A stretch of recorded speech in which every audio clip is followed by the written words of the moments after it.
Continuando agora com o terceiro requisito da propriedade imóvel, aquisição por uso capião, o terceiro requisito comum é o animus domini.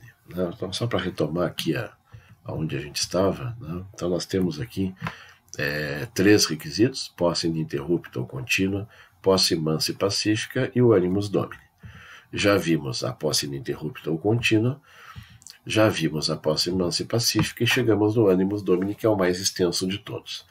Animus domini é ânimo de dono, tradução quase que literal, a intenção do dono. O ânimo, já falamos sobre isso lá na posse, lá quando o Savigny dizia aqui, como é que é aqui, ó, a posse era corpus mais ânimos. Isso, é esse mesmo ânimos aqui, não é diferente. É que aqui a gente bota o domini, né, e lá só bota ânimos, né, mas é a mesma coisa, não são diferentes, não são requisitos diferentes. É o ânimo de dono, certo? Por isso que é de domínio, né? É a intenção de domínio. Pois muito bem. Para explicar isso aqui, eu sempre faço um paralelo com uma matéria que vocês já estudaram, que é o direito penal, que é uma definição de crime como um fato típico, antijurídico e culpável. Tá bem? Então, só para recapitular, parece que não tem nada a ver, mas vai ter tudo a ver agora que vocês vão entender. Fato típico, então, para quem não lembra mais, né, de direito penal, que já faz alguns semestres que terminou isso aqui, né? Fato típico é aquele previsto em lei como crime, ou seja, é a previsão legal. Então, uma coisa para ser crime, ela tem que ter previsão legal, certo? Como crime, ela tem que ser crime considerado crime por lei. Tá? O exemplo agora que nós tivemos, né, casos que não configuram, né, crime, como foi o caso do ejaculador do ônibus, aquele, né, pegaram, levaram o cara para a delegacia, quando foram ver, não, aquilo ali não é crime, não há definição legal de crime, né, naquele caso ali. Tem sido bastante comum nos dias de hoje condutas, né, que não são consideradas como crime, não há previsão legal como crime. Pois bem, então, fato típico é a previsão como crime. E o fato antijurídico é a que contraria o ordenamento jurídico. Qual é a redundância que tem aqui? É o seguinte: todo aquele ato que contraria o ordenamento jurídico é previsto como crime. Então é por isso que ele contraria. Então lá quando é assim, matar alguém. Matar alguém é típico, né? Está previsto como crime, né? E é antijurídico. Por quê? Porque contraria o ordenamento jurídico. Então ele é quase uma redundância. Por quê? Porque todo o fato típico é automaticamente antijurídico. Ou, se tu quiser ao contrário, a ordem dos fatores não vai alterar o produto. Todo antijurídico é típico. Então, como é que um fato poderia ser típico e não ser antijurídico? E aí a gente entra na teoria, que na verdade está na lei, que são as causas que excluem a antijuridicidade dos fatos típicos, que estão lá no 23 do Código Penal, que diz assim: não há crime quando o agente pratica um fato, e aí tem 3 hipóteses, na verdade são 4, né? Estado de necessidade, legítima defesa, estrito cumprimento do dever legal ou exercício regular de um direito. O que acontece? Esses fatos aqui, não há crime, ou seja, se tu cometer eles ao abrigo de uma dessas excludentes da antijuridicidade, tu não cometeu crime. Né? Então, ele será típico, mas não será antijurídico. Então, vamos dar um exemplo que é bem mais simples, né? O da legítima defesa. Eu matei alguém em legítima defesa. Matar alguém, tu matou, né? Matou alguém é fato típico, está previsto em lei. Sim, mas ele é um crime, professor? Não, não é crime, porque como tu fez em legítima defesa, ele não é antijurídico. Entenderam o raciocínio? Só estou recapitulando, no caso, né? Então, ele não vai ser crime. Por quê? Porque apesar dele ter previsão legal, matar alguém é crime, mas como tu fez em legítima defesa, ele não é antijurídico. E aí deixa de ser crime. Como diz aqui, ó, não há crime. Tá? Então não é crime. Certo? Se não for crime, tu não pode ser condenado. Que aí vem a história da pena também, que aí entra a culpabilidade, que eu nem vou entrar aqui, porque nem lembro também, né, de explicar. Eu lembro isso aqui sempre porque eu uso como paralelo aqui. Pois muito bem. No caso do animus domini é uma situação bem parecida. Nós vimos lá com o Savigny que posse era corpus mais animus, na teoria subjetiva do Savigny. Vimos com o Jhering, na teoria objetiva, que posse é só corpus. Mas o Jhering, até em respeito ao Savigny, diz é que o ânimos está dentro do corpus, é que na verdade eu não posso exigir o ânimos porque eu não tenho como entrar na cabeça da pessoa para saber qual é a intenção, papapá. Mas ele não ignora o ânimos, ele só diz que o único elemento comprovável é corpus, mas ele não descarta o ânimos. O que acontece? Via de regra, então, via de regra, o corpus tem ânimos. Seja na teoria subjetiva do Savigny, onde ele diz que tem que ter os dois, seja na teoria objetiva do Iene, que diz que ao ter um, tu já tem o outro. Então, tem que ter corpus e ânimos, automaticamente. Então, aí tu vai dizer assim, o requisito do uso capião é que ele tenha ânimos domini. Mas, então, basta ser possuidor, né? Porque se é possuidor, tem corpus mais ânimos. Mas aí, assim como no penal, que tem as causas que excluem a antijuridicidade, a Maria Helena Diniz, no livro dela, cita as causas que excluem o animus domini da posse. Quer dizer, a posse fica sem animus domini. E aí está aqui o texto dela, que ela diz assim, Maria Helena Diniz afirma que aquelas posses decorrentes de títulos que exigem a restituição do bem descumprem este requisito. E aí tu vai dizer, tá, não entendi, mas como assim posses decorrentes de títulos que exigem a restituição? Está aqui os exemplos. O inquilino.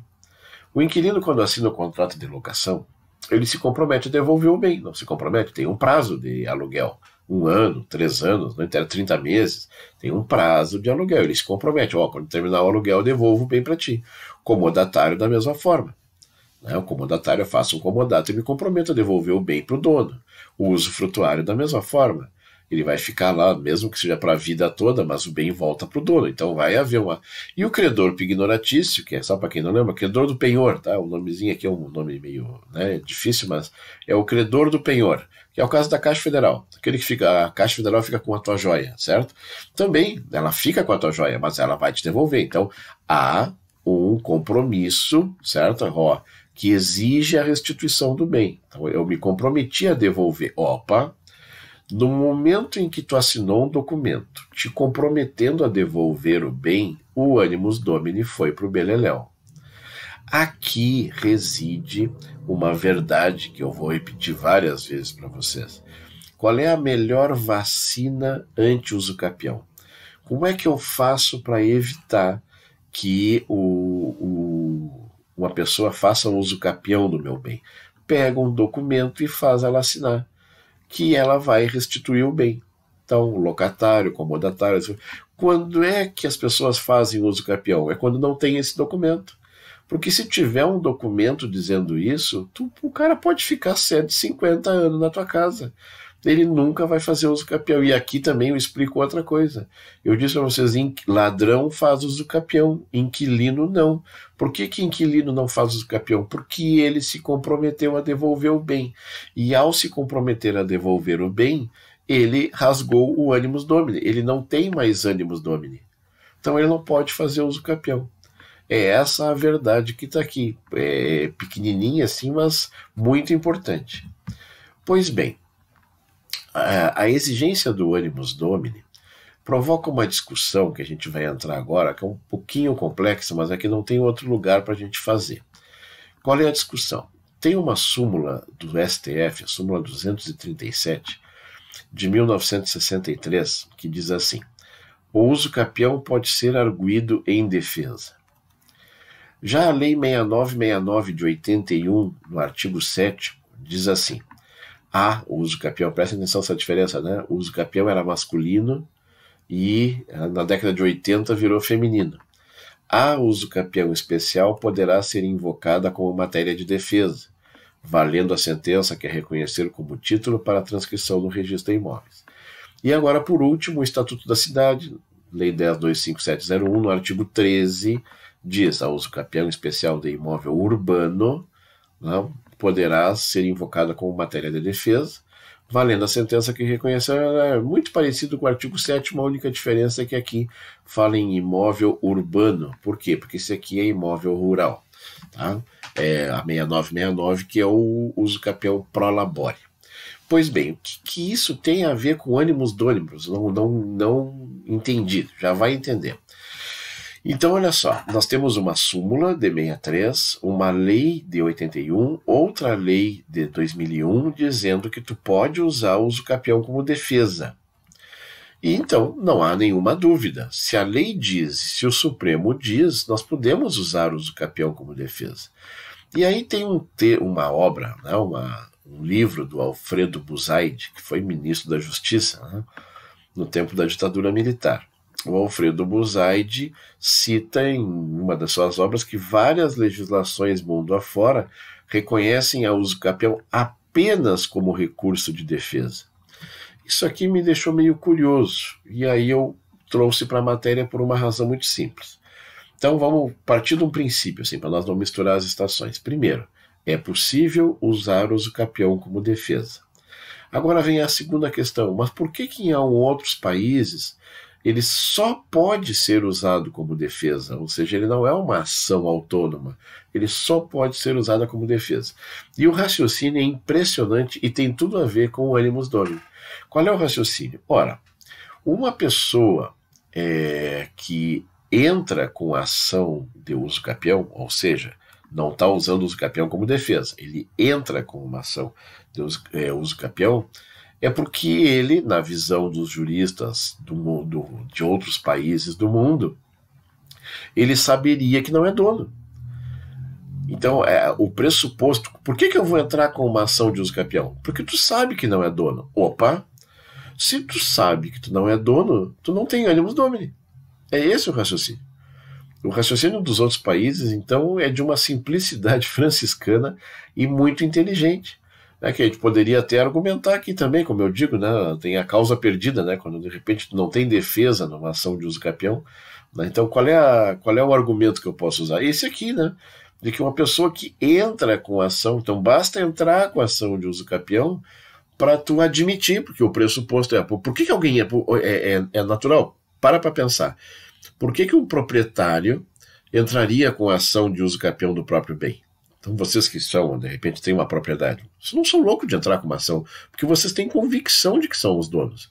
Então, esse é o caso legítimo. Vocês têm o animus domini. Então, se vocês têm o animus domini, vocês não vão entrar com o usucapião. Entrar com o usucapião é admitir que não é dono. E isso provaria que tu não tem animus domini. E se tu não tem animus domini, não pode fazer usucapião. Esse é o raciocínio. Tá? Perfeito, então eu faço questão de destacar isso para vocês, coloquei aqui em vermelho também, né? Porque os outros países podem estar certos, né? Então, de que se alguém entrar com a ação de usucapião, o que tem que acontecer então? Como é que eles aceitam como defesa? E aí que está a inteligência do argumento. Assim, então tu está lá pensando que é dono, tu tem ânimos dono, tu pensa que é dono, e alguém tenta te tirar a tua propriedade. Opa, quando alguém tentar te tirar a propriedade, o que tu faz? Tu responde com o usucapião. Aí sim, tu usa o usucapião para te defender. Então, o raciocínio é exatamente esse. A gente usa o usucapião só como defesa. Então, não poderia usar como ataque, né? Não poderia usar como uma ação autônoma. Bueno, admitida a possibilidade de entrar com o usucapião como defesa, surge uma polêmica que o Humberto Teodoro Júnior inaugura. Né? Ele diz assim, tá aqui os mesmos textos, né? Entende que só no caso da usucapião especial, de usucapião especial, a sentença que admite o usucapião como defesa serve como título, ou seja, no extraordinário e no ordinário não. Então aqui ele vai para o efeito, né? Posso usar o usucapião como defesa? Pode. Aí a lei diz que tu pode pegar, se tu usar o usucapião como defesa, tu vai lá e pega a sentença que reconhecer que tu fez, que tu tinha o usucapião, e vai direto no registro de imóveis. Tá bem? E aí ele diz assim, bueno, só no caso de usucapião especial. Por quê? Porque a lei, tanto a 6969 quanto a 10257, elas dizem expressamente aqui, ó, usucapião especial e usucapião especial. Aí alguém vai perguntar, professor, mas tem uma lei dizendo que pode fazer assim também no usucapião ordinário, extraordinário? Não tem. Então ele interpreta literalmente a lei, para dizer que no especial tu pode pegar a sentença e ir direto no registro de imóveis. Tá, e nos outros, como é que eu tenho que fazer? Tu tem que pegar a sentença e entrar com uma ação de usucapião. Entenderam a diferença? Vou repetir.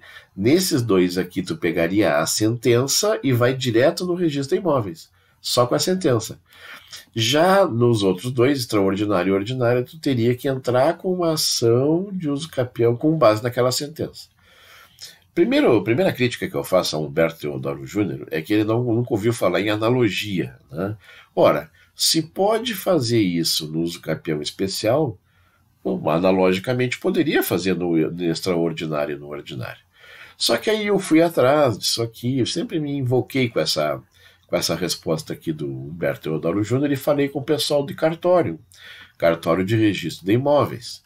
E também fui no Google, pesquisei na prática, e eu constatei o seguinte: se tu pegar a sentença de uso capião e for direto no registro de imóveis, eles não vão registrar.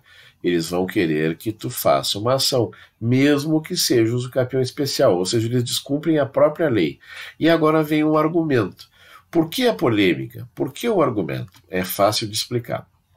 É assim: uma coisa é tu entrar com uma ação de uso capião, preencher todos os requisitos, é uma ação muito demorada, muito chata, muito burocrática, tá? Tem que fazer 1 milhão de provas, tem que fazer a citação de todos os lindeiros, claro que o Estado tem que se proteger, né? Tem que tomar cuidado. O uso capião de imóveis não é feijão, certo? Quer dizer, tem que ser uma coisa com atenção, tem que ser uma coisa cuidadosa, não dá em toceira. Pois bem, aí, quando tu entra no uso capião como defesa, na verdade, tu está querendo impedir que a pessoa exerça algum direito contra ti, e é diferente aceitar o uso capião como defesa, porque esses requisitos todos que eu acabei de falar, de burocracia, de cuidados, não podem não ser obedecidos. Então, qual é o argumento teórico? Assim, ó, uma coisa é uma sentença declaratória de uso capião. Outra coisa é uma sentença de indeferimento de um pedido, né, em função da alegação de uso capião. Então, na verdade, a ação de declaratória de uso capião, onde se faz toda a prova, quando tu entra com ele como defesa, essas provas desaparecem. E aí, então, uma ação de desprovimento, no caso, né? Uma coisa é uma ação de provimento de uso capião. Outra coisa é uma ação de improcedência de uma reintegração de posse. Aí o cara entrou com uma reintegração de posse e tu te defendeu com uso capião. É completamente diferente de uma sentença declaratória de uso capião. Vou ver se eu consigo, então, me referir de novo. Uma coisa é uma sentença declaratória de uso capião. Outra coisa é uma sentença de improcedência de um pedido de reintegração de posse, onde a pessoa se defendeu alegando o uso capião. É essa a razão jurídica, técnica, que impediria de tu levar a sentença direto para o registro de imóveis. O fato é o seguinte: não precisamos entrar em grandes polêmicas, né? Eu penso que eu já expliquei para vocês aqui, né? Mas eu quero frisar assim: não tem como, os cartórios não aceitam colocar em prática isso aqui. Então, tanto faz como tanto fez. Tanto faz ser especial, ser ordinário ou ser extraordinário. Se tu te defender com uso capião, mesmo que tu tenha sucesso na tua defesa, mesmo que a sentença seja de improcedência, de um pedido de reintegração, de um pedido de reivindicatória, não interessa, tu não vai poder usar essa sentença para ir direto no registro de imóveis. Tu vai pegar essa sentença de improcedência e vai contratar um advogado e entrar com uma ação de uso capião. E aí a ação de uso capião, sim. Essa aí, no momento que sair a decisão, tu vai pegar a sentença declaratória de uso capião e vai direto no registro de imóveis e vai ser dono do bem. Pois muito bem. Aí diz assim: enunciado 569 da 6ª Jornada de Direito Civil, tem nos códigos aí, nos vademecums de vocês, que diz o seguinte: no caso do artigo 1242, parágrafo único, já botei aqui, uso capião ordinário. A uso capião como matéria de defesa, olha aqui, a matéria de defesa, estamos falando de novo, prescinde do ajuizamento da ação de uso capião, visto que nessa hipótese o uso capiente já é o titular do imóvel no registro. Isso aqui é uma baita de uma polêmica, mas vamos antecipar já para vocês uma parte da polêmica. Por quê? Porque nós estamos falando de novo do uso capião como defesa. Se eu me defender com uso capião ordinário, nos termos do parágrafo único do 1242, o que acontece? Um dos requisitos desse uso capião é que tu mostre a escritura já registrada no registro de imóveis. Então a tua defesa vai ser com base numa escritura já registrada. Ora, se tu ganha essa, né, se tu te defende e tem sucesso na tua defesa, não há necessidade de tu ir lá ajuizar uma ação de uso capião. Por quê? Porque já está regular a tua situação no registro de imóveis. Né? Essa tua vitória vai apenas validar o registro, certo? Ela valida o registro. Não há necessidade nem de tu entrar com a ação, né? Nem de tu ir ao registro, porque ele simplesmente, a ação vai, o teu sucesso vai validar o registro que já está registrado. Seria redundante, certo? Eu pegar uma matéria e pegar a sentença que eu ganhei numa defesa e levar para ajuizar uma ação, se já no registro de imóveis já está tudo certinho no meu nome. É isso aí. Vai ficar mais claro isso aqui quando a gente chegar lá no justo título, no uso capião ordinário. Não se preocupe que a gente volta nesse assunto aqui. E aí, deixa eu só ver aqui, eu acho que é para finalizar aqui, né? Qual a forma correta ou possível de se defender com uma ação de uso capião? A sorte de vocês é que veio o novo CPC.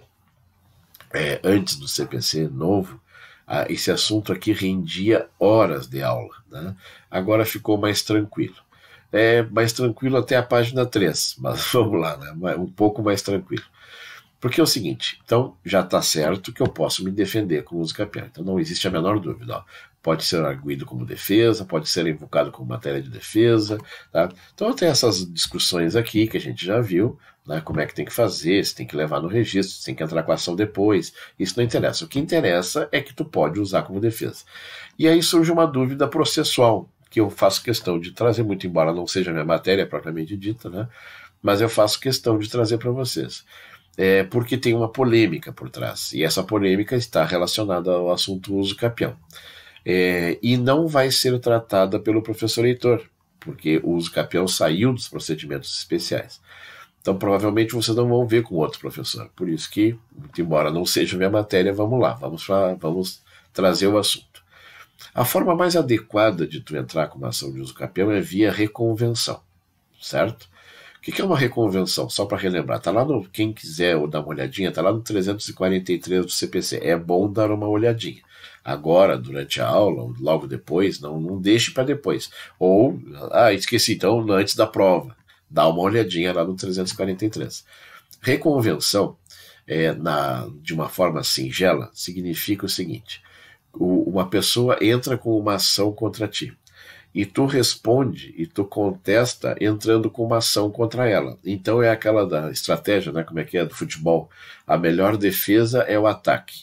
Na verdade, a reconvenção é um ataque. A pessoa te ataca e tu ataca a pessoa, certo? E isso se chama reconvenção. Porque, via de regra, quando a pessoa ataca, tu te defende, né? Tá, te defender é uma coisa. Agora, se tu vai te defender atacando o outro, se chama reconvenção, certo? Então, a pessoa entra com uma ação contra ti e eu entro com uma ação contra ela. Qual é o exemplo aqui, então? Vamos pegar um melhor exemplo, que aqui nós temos uma exceção que eu já vou comentar. Um exemplo seria o cara entra com uma ação reivindicatória, uma petitória, pedindo bem para ti, certo? E aí tu diz, não, mas eu já sou o dono, eu tenho uso capião. E aí o que tu faz? Tu responde a reivindicatória dele com uma ação de uso capião. É isso aí. O que tu fez? Reconviu, nos termos do 343. Isso tu faz na contestação, né? Para contestar. Quando tu é citado, tu vai contestar. Então o cara entrou assim, eu quero imóvel para mim. Aí tu diz, não, esse imóvel é meu. É mais ou menos isso. Ele, assim, ele reivindica o imóvel, certo? E tu responde para ele dizendo que tu já é dono por causa do uso capião. Então, essa é o melhor exemplo, tá? Agora, por que não pode nas possessórias eu me defender com o uso capião? Porque a possessória é um procedimento especial. A possessória, e aí tem uma regra da reconvenção, que é uma regra teórica, que diz assim: eu só posso reconvir com uma ação que tenha o mesmo rito, o mesmo procedimento. Então, a reivindicatória é procedimento comum, o uso capião é procedimento comum. Então, eu posso reconvir, porque se ele entra com uma reivindicatória com procedimento comum, eu respondo com o uso capião, que é procedimento comum. Mas e se ele entrar com uma possessória? Opa, aí complica, porque se eu entrar com possessória, eu não posso reconvir. Por quê? Porque o rito é diferente. O rito do uso capião é diferente do rito da possessória. Não sei se eu me fiz entender.